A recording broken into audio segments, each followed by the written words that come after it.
Hi అండి, ఈరోజు మా కర్రీ వచ్చేసి ఎర్రపప్పు టమాటా కర్రీ అండి. అలాగే వడియాలు.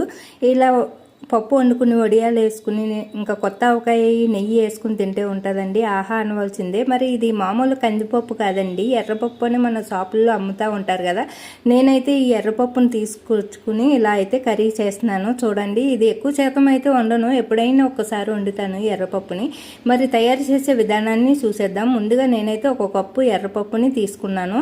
అలాగే 3 టమాటాలు, ఒక ఆనియన్స్, 4-5 పచ్చిమిర్చి కారానికి సరిపడా తీసుకోవాలండి. అలాగే మీరు ఎక్కువ కారం తినే వాళ్ళైతే ఎక్కువ పచ్చిమిర్చి వేసుకోవచ్చు. ఈ పచ్చిమిర్చి కారం చాలా ఎక్కువ ఉంటుంది. ఈ పప్పులోకి ఇలా ఆనియన్స్, టమాటాలు ఇంకా పచ్చిమిర్చిని ఇలా కట్ చేసి వేసుకోవాలి సన్నగాని. ఇప్పుడు దీనికి తగిన వాటర్ అయితే వేసుకోవాలండి. నేనైతే ఒక కప్పు వాటర్ వేసి ఇంకా దీనికి మూత పెట్టి విజిల్ పెట్టేసి స్టవ్ ఆన్ చేసుకుని స్టవ్ పై పెట్టుకుని 2 విజిల్స్ వచ్చేటంత వరకు ఉడికించుకోవాలి. ఈ పప్పు అనేది సేమ్ మనము కందిపప్పు అది ఎలా వండుకుంటామో సేమ్ అంతేనండి. కాకపోతే ఇది టేస్ట్ అలా ఉంటుంది, పప్పు అనేది టేస్ట్ అలా ఉంటుంది. చాలామంది ఎర్రపప్పు తినరు, వాతవని అంటారు, కానీ టేస్ట్ అయితే బాగుంటుందండి. ఇంకా నేను కూడా తక్కువేనండి వండడము, ఎప్పుడో ఒకసారి వండుతాను. మొన్న మా డిమార్ట్కి వెళ్ళినప్పుడు బాబా అన్నాడు, ఈ పప్పు ఎందుకు తీసుకోవమ్మా, తీసుకో బాగుంటుంది కదా, వండు ఒకసారి, చాలా రోజులు అయింది కదా అని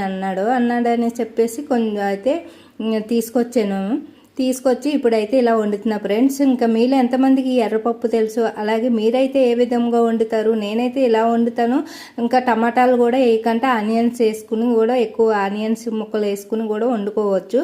మరి మీరు ఏ విధంగా వండుతారనేది కామెంట్ చేయండి ఫ్రెండ్స్. ఇప్పుడైతే 2 విజిల్స్ వచ్చిన తర్వాత స్టవ్ ఆపేసి ఇంకా ఆవిరంతా పోయిన తర్వాత మూత తీసి ఇంకా మనము పప్పు అనేది తాలింపు పెట్టేసుకోవాలి.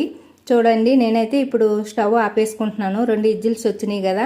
ఇలా 2-3 విజిల్స్ వచ్చిన తర్వాత పప్పు చూస్తే ఇలా మూత తీసి చూస్తే ఇలా అయిందండి. చూడండి, ఇంకా మీకు గట్టిగా కావాలంటే గట్టిగా చేసుకోవచ్చు, ఇంకా లూజ్గా ఉంది కాబట్టి నాకైతే ఇలా సరిపోతుందండి. ఇప్పుడు తీసేసి పోపు దినుసులకు ఆవాలు, జీలకర్ర, ఎల్లుల్లిపాయ, ఇంకా 2 ఎండుమిర్చి, 2 రెబ్బల కరివేపాకు అయితే ఇలా తీసుకున్నానండి. ఇప్పుడు ఒక గిన్నె తీసుకుని స్టవ్ పై పెట్టి మళ్ళీ స్టవ్ ఆన్ చేసుకుని ఒక 2 టేబుల్ స్పూన్ల ఆయిల్ వేసుకోవాలి. అలాగే ఆయిల్ తక్కువ తినే వాళ్ళైతే తక్కువ వేసుకోవాలి. నేను ఆయిల్ తక్కువే తింటా కాబట్టి 1 టేబుల్ స్పూన్ ఆయిల్ వేసుకున్నానండి. ఆయిల్ వీటెక్కిన తర్వాత ఇవన్నీ పోపు దినుసులన్నీ వేసేసుకుంటున్నాను. చూడండి, ఇలా వేసేసుకుని ఒకటి వేయవలసిన అవసరం లేదండి, అన్నీ కూడా ఒకసారి వేసేసుకుని కూడా ఇలా వేయించుకోవచ్చు. ఇలా కలర్ చేంజ్ అయిన తర్వాత మనం పప్పు అనేది ఇలా తిరగమూత పెట్టేసుకోవాలి, అంటే పోపు పెట్టేసుకోవాలండి.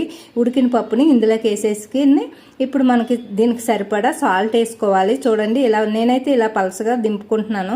ఇంకా మీకు దగ్గరికి కావాలంటే కొంచెము ఇది చల్లారేటప్పటికి ఇలా అవుతుందండి. చూడండి, ఇంకా నేను వేరే గిన్నెలోకి తీసేసుకున్నాను. అలాగే దీంట్లోకి వడియాలు అయితే వేయించుకున్నానండి. అలాగే దీంట్లోకి వేడివేడి పప్పులోకి నెయ్యి వేసుకుని ఇంకా కొత్త ఆవకాయ వేసుకుని తింటే ఉంటుందండి, ఆహా అనవలసిందే. ఈ వీడియో నచ్చితే లైక్ ఇవ్వండి, షేర్ చేయండి.